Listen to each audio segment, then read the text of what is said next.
بسم الله الرحمن الرحيم.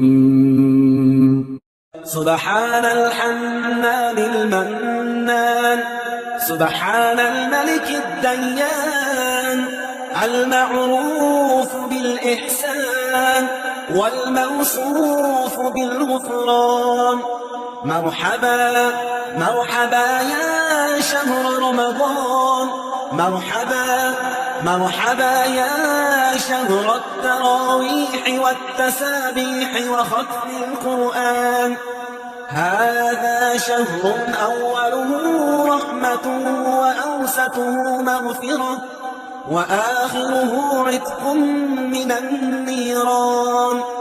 لا إله إلا الله، نستغفر الله، نسألك الجنة ونعوذ بك من النار.